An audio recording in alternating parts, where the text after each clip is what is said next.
মাননীয় স্পিকার, আপনাকে ধন্যবাদ।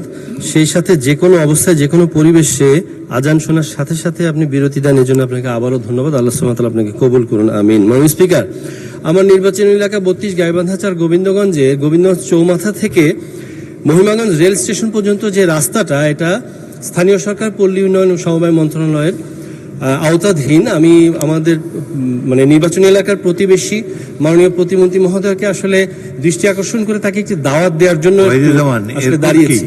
বিষয়টা এমন যে এই রাস্তা দিয়ে যদি যান উনি, মোটামুটি রোলার কোস্টার রাইডের মতো হয়ে যাবে। মাননীয় স্পিকার, মাননীয় পানি সম্পদ প্রতিমন্ত্রী একটা খাল উদ্বোধন করতে গিয়েছিলেন, তো যাওয়ার সময় আপনার মনে আছে ইনকামবেন্ট গভর্নমেন্ট, অন্তর্বর্তীকালীন সরকার ৬-৭টা পয়েন্টে কিছু সংস্কার করেছিল। আজিব ও গরিব সংস্কার হ্যাঁ মাননীয় স্পিকার। কিরকম জানেন?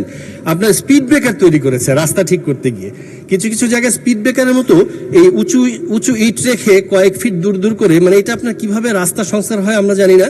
তো ঘটনাটা হয়েছে কি, মাননীয় পানি সম্পদ প্রতিমন্ত্রী যাবেন জন্য দুই পাশে কিছু মাটি ফেলে অ্যাপ্রোচ করা হয়েছিল।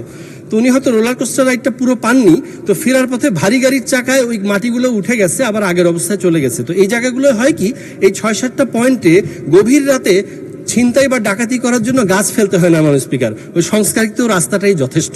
আপনাকে অবশ্যই ওখানে গাড়িটা একটু স্লো করতেই হবে। তো যাই হোক মাননীয় স্পিকার, আমি আপনার মাধ্যমে মাননীয় স্থানীয় সরকার প্রতিমন্ত্রী এবং মন্ত্রী মহোদয়কে বলবো যে এই মহিমাগঞ্জ পর্যন্ত স্টেশন পর্যন্ত গোবিন্দগঞ্জ চৌমাথা থেকে এই রাস্তাটা পুরোপুরি সংস্কার করা অতি দ্রুত জরুরি।